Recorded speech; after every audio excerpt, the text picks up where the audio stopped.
And how I see balance is not just a straight line, because when we think about balance, I always sense that we're looking for this fixed point that's just like, okay, now I'm in balance. Now, like, don't move anyone. This is the balance. I found it. It's like a still point, a fixed point. And then we lose it really quickly. And I started defining and seeing balance in a different way. Hi, my name is Dike, and you are listening to my podcast where I give you a look into my life as former business consultant, now Tantra teacher and speaker. If you're interested in self-development and really receiving the education that you should have had growing up, specifically around your femininity, sexuality, love, and relationships, then you found the right place. In this episode, I dive into a subject that is very close to my heart, completely changed my life, and that is masculine and feminine dynamics. I take you first a little back into the past, share my story of how I found out that this is even a thing, because most of my life I didn't even know about masculine and feminine.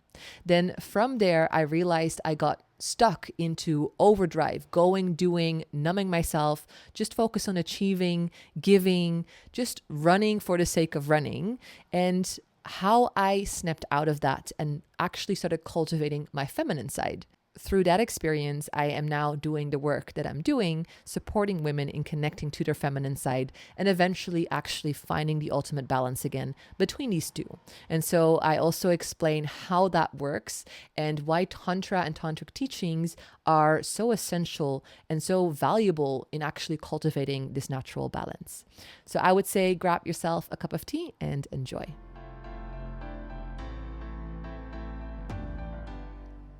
So recently I took a look at my podcast statistics, and to my surprise, there was one episode that suddenly skyrocketed above all the other episodes, an episode I really didn't expect to be that popular. And it got me curious, and also it got me thinking that there might be a subject you guys are actually very interested in, and I haven't been sharing about as much, as this subject was really it's really interwoven in my life. It was also one of the first subjects that I was teaching and that I learned about, but somehow I haven't really implicitly dove into. Like, it's always part of what I teach, but I thought I would explain a little bit deeper, and that is around feminine and masculine dynamics, your inner feminine, inner masculine qualities, and just in general, this play between the masculine and the feminine, and how to be able to find this sense of balance between these two aspects. And the other episode I was talking about was basically called Moving from Your Masculine to Feminine, which was with my client, Debbie. It was about the feminine reset. It's one of my online courses, which basically helps you move from your masculine mode into your feminine mode, helps you cultivate feminine skills. And so she did this online course. And in that episode, we talked with her about her process, where she was at the start. And she was describing that often she felt like she was in this need of trying to control, a lot of doing, going, thinking, analyzing, a lot in this active creation, giving kind of mode. She also is a single mom and has a daughter, so there's a lot of like practicalities to take care of and things to schedule in, and so she found herself often stuck in that way of being, knowing that it wasn't really making her feel good. It was kind of numbing her out, making her feel very stressed and dense and tense, but she wasn't also sure or aware how to get out of that. And so she found my body of work, which is a lot about helping women get into their feminine mode and connected to their feminine side. And that's how we ended up recording that podcast. Now, in that episode, we talk more about her experience. I highly recommend you listening to it if you're curious and want to have that firsthand insight or review from a client that has worked with me, and what she's learned about herself and what that brought her. But specifically in this episode, I want to give a little bit more of the theory behind this principle and also share about my own journey, because as I was just mentioning, this was a subject and I was reflecting on it also leading up towards recording this episode. Like, how was my own journey? Where was I at? And when did I start learning about this concept of masculine, feminine? And I realized that I was living for a long time in my life where I was considering myself a woman, but I wasn't thinking as myself as per se feminine, or I wasn't really aware that I was not being feminine. I was just kind of, I guess, doing my thing, as many of us often are, until we're become aware of something. And then we're like, wait a moment, I've never thought of myself in this way. But if I reflect back on where I was at and how I was moving through life, it was coming from a space where basically I grew up in the Netherlands, where things are very organized, and what is valued is structure, being on time, being smart and intellectual, which basically means that you're good at remembering things, analyzing things, understanding things, theorizing things. And so I ended up in a high school which is really focused on that, a lot of mathematics and physics and chemistry, and analytics and economy courses, and eventually ended up studying in university innovation management. But also there, a lot of heady subjects basically, and I was actually really good at that. Like, it came kind of natural to me, those kind of things. And I, in general, really enjoyed it. So, but what happened is that I mainly trained this skill of analyzing, understanding. And for sure, I was always in a mode of reaching goals. Like, it was finishing high school to getting my bachelor's to going for my master's. And the goals only kept getting bigger and higher and more important, and wanting to graduate cum laude and trying to set myself up for the best career and working towards really like starting and having a successful corporate career. And the same with my relationship. Eventually I had a relationship, and then we moved in and we took those steps. So it was kind of like this linear way of, I'm heading in this direction where everyone seems to be heading, not really questioning if that is something that I really want, but just really going and working for it. And so wanting, like, really ambitious, trying to be super successful, and really cultivating like my stance in the world, kind of trying to make myself, I don't want to say like big, but just kind of like hardening myself. I was definitely putting up some sort of armor, and that can clearly be seen when I dove into, because all of that seems that it was actually really well and serving me, which was in a way. So and I want to make sure that also comes across in this episode. I'm not here to blame those qualities, because sometimes I feel like it can be seen when I talk a lot about the feminine, or just in general with these feminine teachings, that the masculine teachings or the masculine principles and qualities are not being valued. So that is not the case, because you need both. And I'll explain that in a moment in that episode. But just to give another deep dive of what was behind that woman, which was just, doing the things and reaching the goals and being busy and achieving, was a woman that, how to say this, wasn't too happy with her body, but also not, like, wasn't super happy, but also not too unhappy. It was all kind of like mediocre. I would say, like, the experience of life was just, it was just okay. Like, it was pretty great. Like, I think if you would have asked me back then, I would have said that I was really happy. But one thing in my relationship, for example, is that I was faking orgasms, faking pleasure, not out of me not liking having sex with him or being sexual, just out of shame and not knowing how my body worked and not being able to orgasm, struggling to orgasm a lot with myself, in the sense of needing a vibrator and certain kind of like kinky porn, which I felt ashamed of. So there was lots of like shame around that. There were definitely layers of shame around my body image. Like, I thought my nose was too big, so photos from one angle were really not okay. And I had some like how do you call that? Like these birth stains on specific parts of my body, which really I didn't like. And there was something I remember kind of with my belly, and I never felt like I was really that pretty. I knew I wasn't unpretty, but it also didn't feel like I was like classical beauty, popular kind of pretty or something. So that was playing underneath the surface. At the same time, really was numbing layers of emotion, or completely out of control in a way, or sometimes would just react and blow up in discussions within a company or something, and having this feeling of really wanting to prove myself and getting really fiery, and then afterwards having this feeling of like what happened there, almost like I lost control of myself and just got really sucked into an emotional experience of some sort. And at the same time, things happened where, I don't know, when I was younger in my teens, I had like a massive heartbreak, and I really lost myself for a year and a half in that, like out of control in emotions, which was shocking to me. And that also hardening me to my parents divorcing at some point, and my mom falling really sick and in depression, and kind of losing my mom, and at the same time losing someone I considered my second mom. And yeah, going in waves of like emotions, and at the same time kind of just shutting that down, and it made me like work harder. It made me be more in that masculine mode of going and doing and achieving. This really intense need to prove myself, to achieve.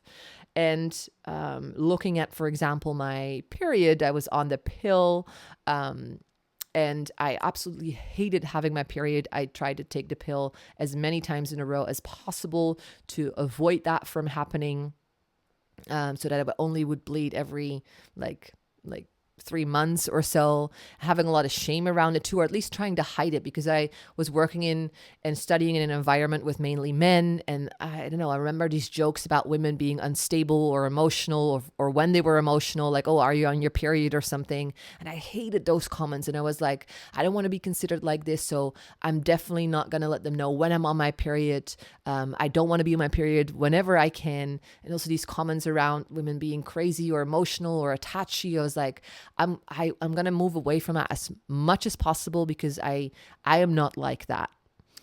So those things were all playing out in the background. So when I think about it now, even though in that moment I wasn't so aware of this at all, I can definitely say that I wasn't obviously the most happy version of myself.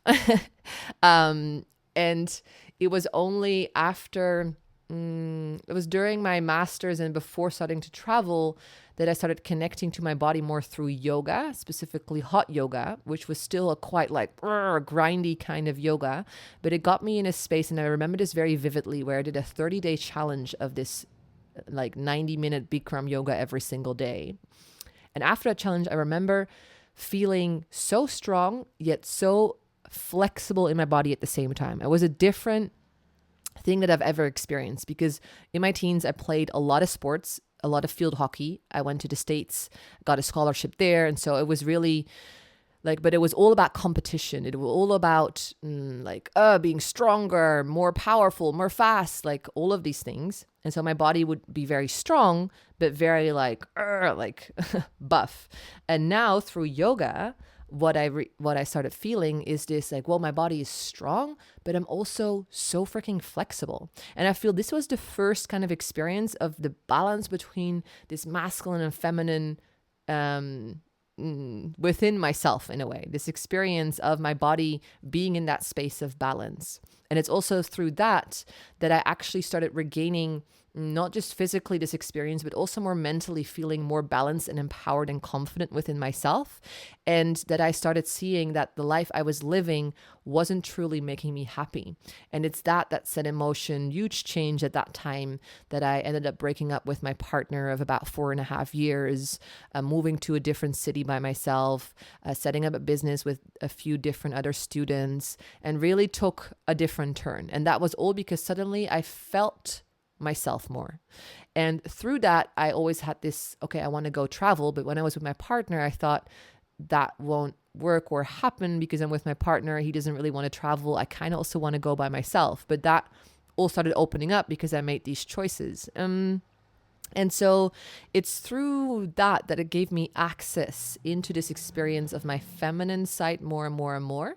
But it really started opening up and uncovering itself during my travels, where I went to Bali, Australia, started teaching yoga, and eventually, after about 8 months or so, ended up back in Bali, did a yin yoga teacher training. And yin is the feminine.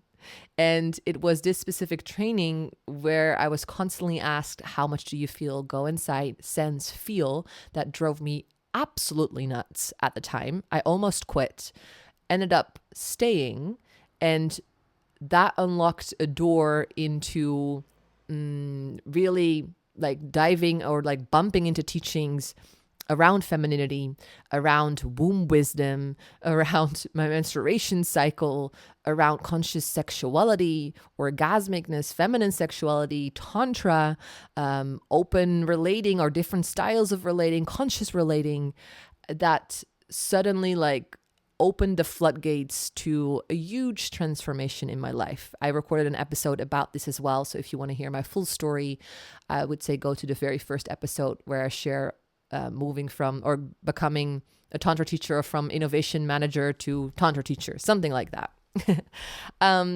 But just to show that, okay, it was there that I got aware of this feminine side. And I think most of you that are listening are aware of this masculine and feminine side and the fact that that exists. But just in case you're not, and this might be the first time you're listening to it, okay, what the fuck is masculine? What is feminine? What is yin? What is yang? What are you talking about exactly? Like a quick rundown of that. So the masculine principle is more about the physical reality, the sun.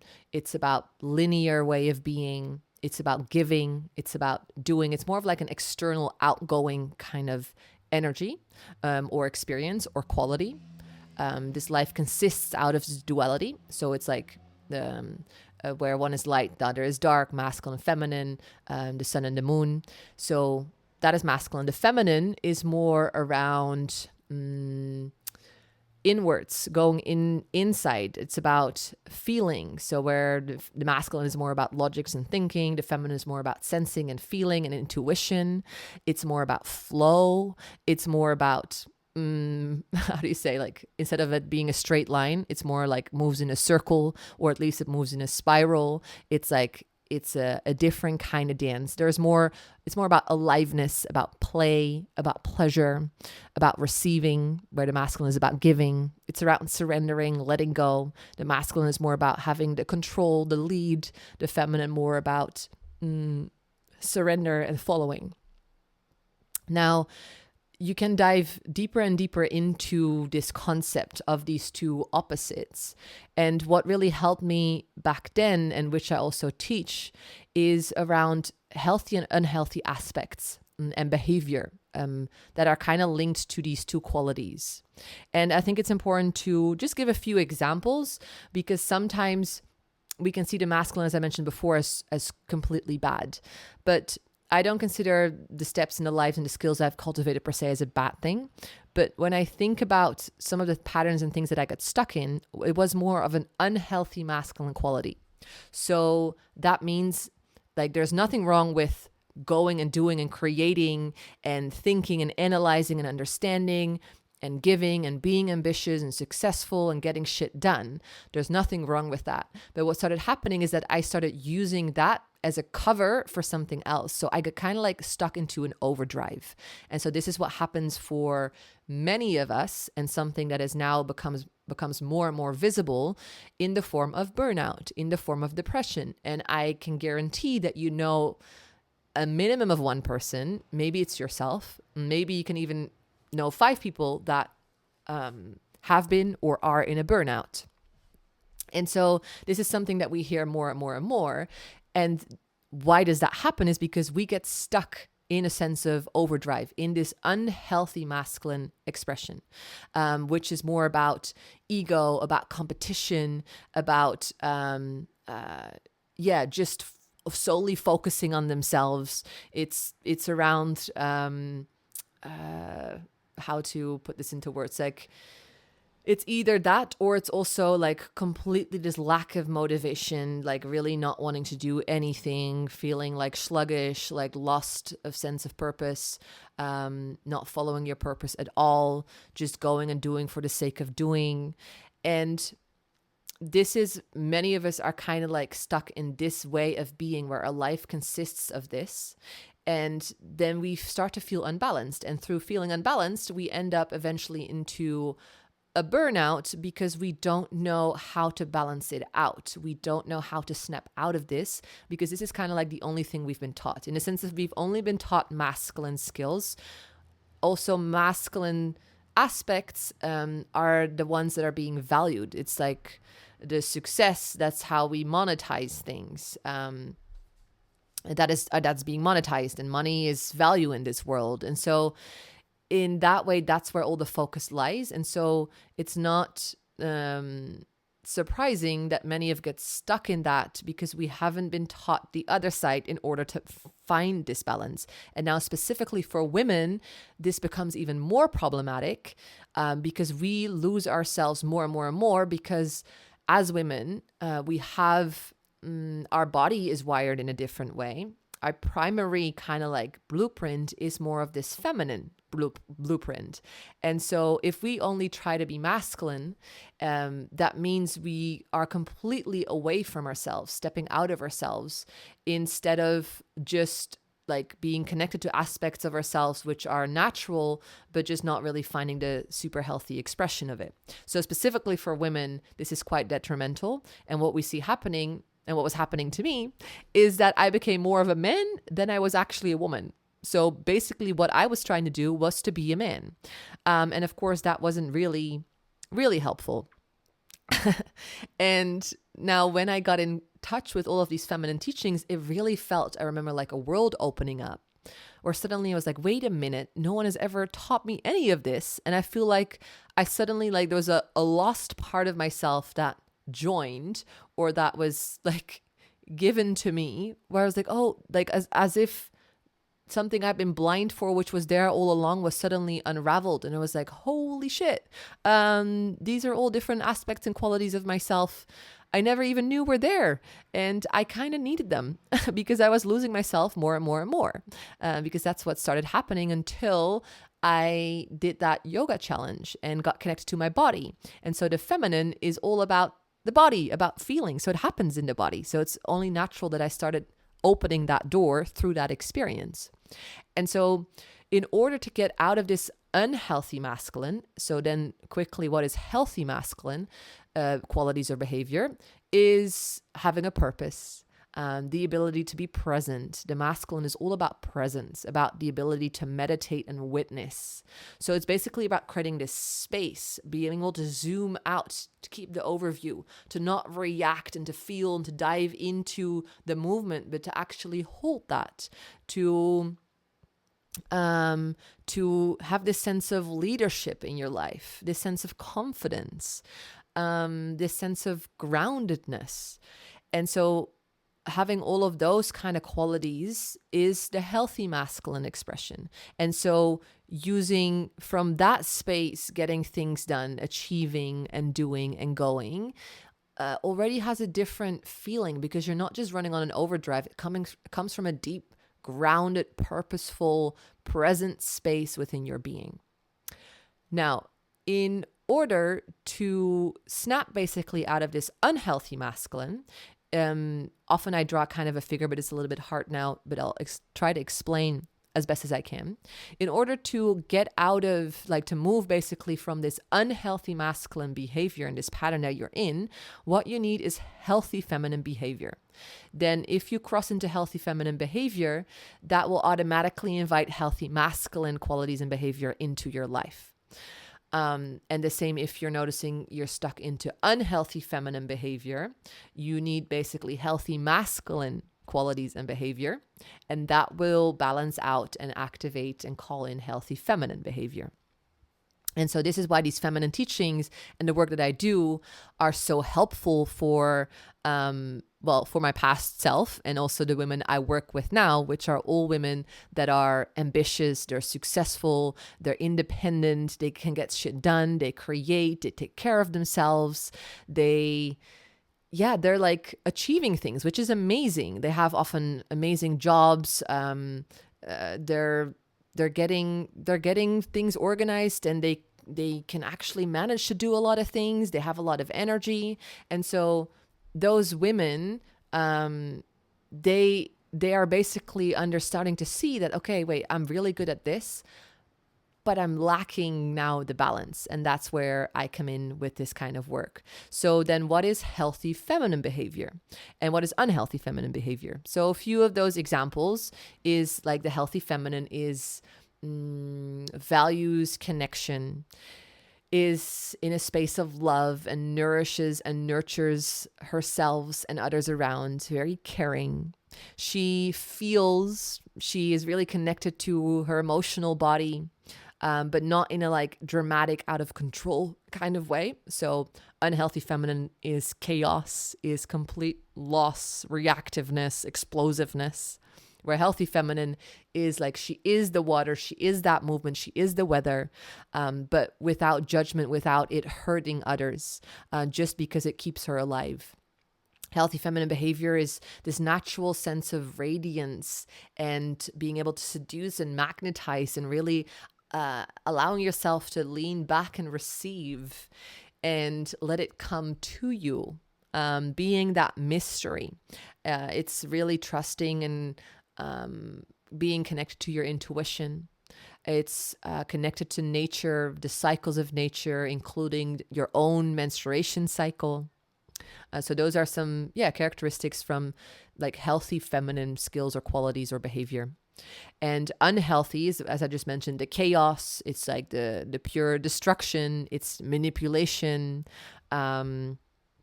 It's like this bitchiness that comes in. So when we get stuck in this complete chaos in life, or this complete like whatever emotional flow, and we don't see what's left and right and completely lost it, then what we need, what will be very supportive is healthy masculine qualities. Often in partnerships, these dynamics are very interesting as well, because when we're feeling really overwhelmed or emotional, what is very supportive is a man that's just present with us, not a man that's trying to fix us. Like, trying to fix us is in a way compulsive, unhealthy masculine behavior. In a sense of problem solving, healthy masculine behavior, but when we just like get fixated on, I need to fix you. But this is also a difference between men and women very often. And when men start to understand this, they're like, oh, I just have to be present. That's it. It solves so many things in a relationship. But yeah, presence. But even if you create your own inner stillness, your ability to be present with your own emotions, so allowing yourself to kind of zoom out for a moment and not take everything personal, that is then a skill that you need to get yourself out of that unhealthy feminine that you're in. Or like trying to manipulate with your sexuality, trying to get things done with your like, I don't know, in that way. Again, there's nothing wrong. There's a difference between seducing and manipulation, something I could also talk about for hours. And it's very important to start understanding that difference, and that there's nothing wrong with seduction, because often there's a negative connotation around that. But if it's like pure like manipulative behavior, what we kind of need is healthy masculine, like healthy communication, like bringing it into the light, allowing yourself to speak it, communicate with yourself or with your partner, bringing it into the light, into awareness. That's what I wanted to say. Like, becoming aware of a pattern that you're doing. So this is kind of how this dance between these two happens. And now, in order to create the balance between your masculine and your feminine side, what needs to happen is that you are cultivating both. So as of to start off with, many of us women have been taught more masculine skills. So the very first step in balancing your masculine and feminine side is you actually learning about your feminine side, is learning what feminine qualities and skills you have, understanding that part of yourself, because without even knowing what that is, there is no balance to strike, because there's only a one single kind of reality that you're living in, which is based on this masculine principle and masculine energy. Guaranteed that will end up eventually in burning your system out, because specifically as women, we are not designed, our system, our nervous system is not designed to have that constant amount of stress. We move in a cycle, so that we move in yin and yang, in this flow of masculine and feminine throughout our cycle, needing to honor this energy of going outwards, shining, and also having to retreat and come back inwards. And the best thing that you can do actually to create a balance between your feminine and masculine side is to start connecting to your menstruation cycle and to start understanding the different seasons, the different qualities, the different energetic imprints, and to start working with that, really implementing that, creating and structuring your life around that, because it will automatically keep you in balance. But as I was mentioning, first step, cultivating these feminine skills, because this skill of flowing with your cycle and knowing your cycle is a feminine skill. And so this is what happened in my life. As soon as I opened this box and got this, oh my God, there is a different side I didn't even know, I dove right in, and everything became around this feminine side. I wanted to learn everything around my feminine sexuality, to my menstruation cycle, to my emotions, to relating in a different way, learning to surrender. That was a huge topic and a big desire I always had, a big longing. And so that's what I did. I cultivated those skills, did online courses, training, had experiences. It was a very beautiful, intense, a life feminine journey, you could say. And so there's also no surprise that I ended up moving to Bali, because Bali has a very feminine kind of energy in the island itself. It's all about life grows fast. It's always sunny and beautiful and colorful and chaotic. And so the energy in Bali is very, very feminine. So it really makes sense, where in Europe, it's more a masculine imprint in the land, in the culture, of course, as well, but also in the land, because here the land is really, it's I've noticed now, being more in Europe, the stillness in the forests, the groundedness that's here, the sense of stability, where in Bali it feels super volatile, but very transformative, very feminine. So that's why I, of course, obviously felt drawn to also move to Bali and spend so much time in that energy, in that place, to really cultivate and learn about these feminine skills. And after that, a different journey started happening, because then I started seeing and unraveling all of these feminine parts, which started inviting me also to kind of naturally start balancing it out again, or I started working with that. This is also when I got connected specifically to Tantric teachings, not just feminine teachings. And what's so beautiful about Tantric teachings is that they weave together opposites, that they basically honor both the masculine and the feminine, and that they'll always find a way to bring these two together in a space of balance for you to find the ultimate truth, or the ultimate feeling of bliss, or the ultimate feeling of this clicks, which is basically this feeling of balance. I'm like, wow, this makes sense. And so these Tantric teachings started really helping me to make these feminine teachings and the feminine skills I now cultivated integrated back and connected back to my masculine side to find that balance. And so through that, cultivating skills of really being present with whatever it is, like being able to meditate, sit still, not just dance and play and go to juicy, sexy parties, but also finding the dedication in my work, connecting to my purpose, really spending time and energy solo and just with myself, allowing myself to sit still, to actually literally be in stillness. And what I started sensing now in my life is also to draw more to balance literal physical locations. So in many different ways, I started seeing it becoming full circle, and it becoming okay, it's in a space of balance. And how I see balance is not just a straight line, because when we think about balance, I always sense that we're looking for this fixed point that's just okay, now I'm in balance. Now don't move anyone. This is the balance. I found it. It's a still point, a fixed point. And then we lose it really quickly. And I started defining and seeing balance in a different way, where balance is not so much a point from A to B or a straight line, but more of a wave of up and down. So it's like a wave. And sometimes the waves are more peak, more valley. Sometimes they're peak, valley, like smaller. But it's this constant experience of movement. So balance means still life is happening, things are flowing, but just naturally flowing from masculine to feminine.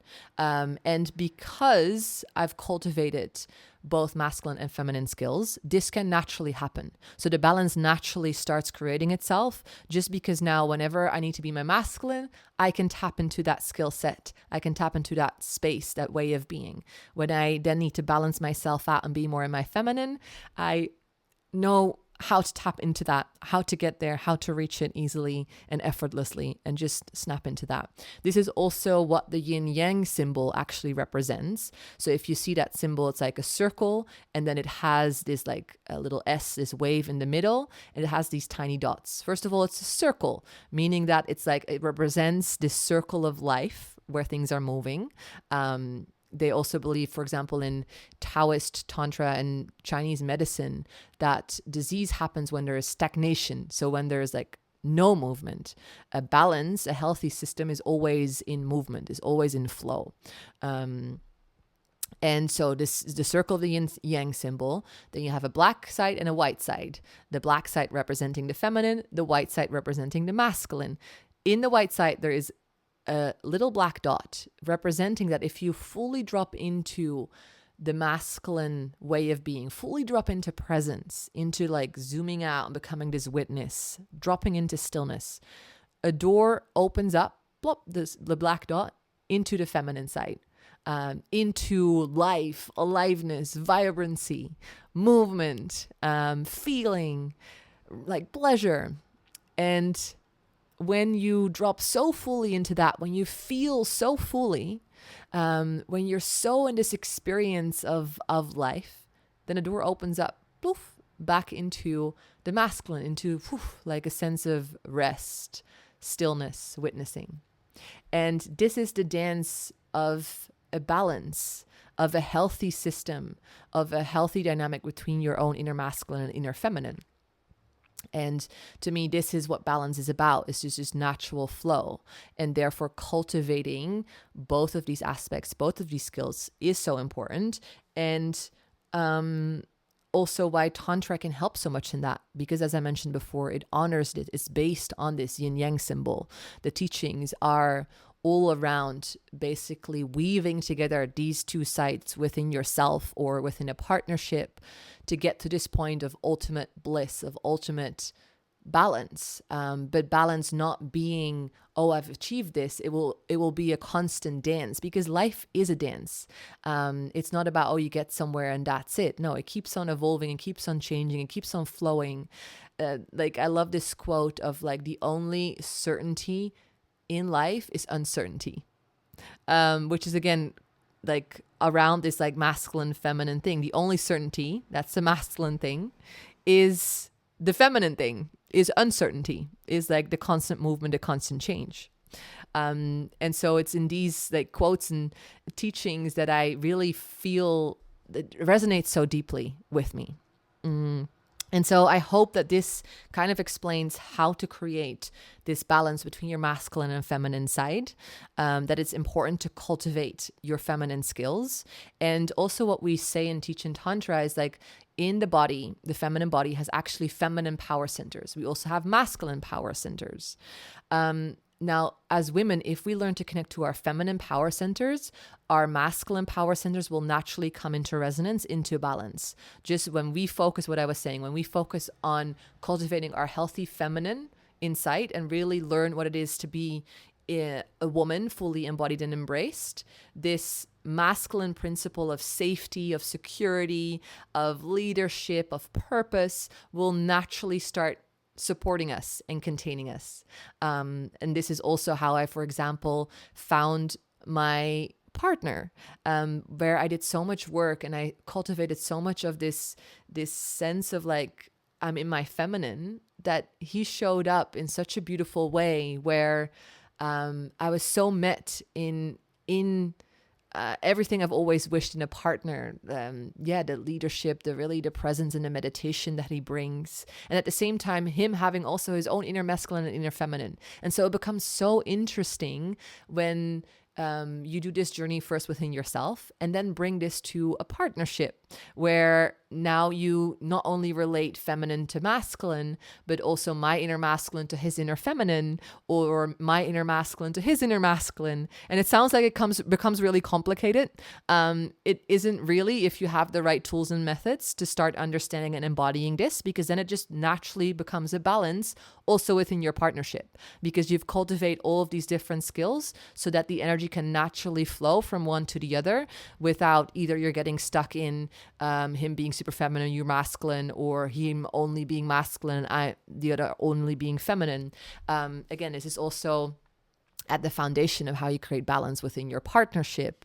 And this natural flow between these two opposites is through cultivating all of these skills. But it always starts with yourself. And so then one little last nuance to this, which was a realization I had recently. I've had it before, but it comes always in different layers and different angles, was that every woman has their own way of being a woman. Let's say it like this. We have our own balance of inner masculine, inner feminine.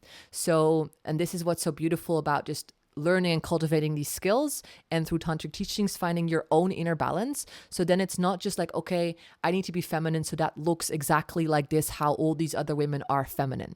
Because sometimes I've experienced that even though I would connect a lot to my femininity, I still felt, how to say it, more like a masculine feminine woman, in the sense of I still had this part of me that's just natural at analyzing and being intellectual and understanding and organizing and getting things done. And I like that part of myself. And I've come to see more and more that that part of myself doesn't make me less feminine or less of a woman. It's my own balance of these two energies, fully honoring and loving me as being a woman, yet I'm a different kind of woman than some type of women. Like some type of women, I'm like, they're, in a way, I would almost say way more feminine, but in a different kind of way, more in a, just more in a flowy, chaotic kind of way, where I tend to never sort of be like that, because I always have this sense of structure and groundedness and organization and like naturally just being alive within my system. And so if this resonates for you, and if you're that kind of woman, this is also the kind of woman I often actually tend to work with. So it's the woman that is really good at, doing her own thing, really comfortable being like herself and wanting to be herself and wanting to have her own space and having her own ambitions and having her own purpose. And at the same time, wanting to wrap that more and connecting that more to really the feminine body that she's in, the woman that she is, and really balancing that out. But that doesn't mean that you have to just purely be feminine. Anyways, I hope that kind of makes sense, but it was something I was playing with and realizing myself more and more, and coming into acceptance, the type of woman that I am, with maybe we can classify it as also more of a masculine side of more of like, hey, I like talking, I like theory, I like making things also like communicating things and making things logical. And that's my strength too.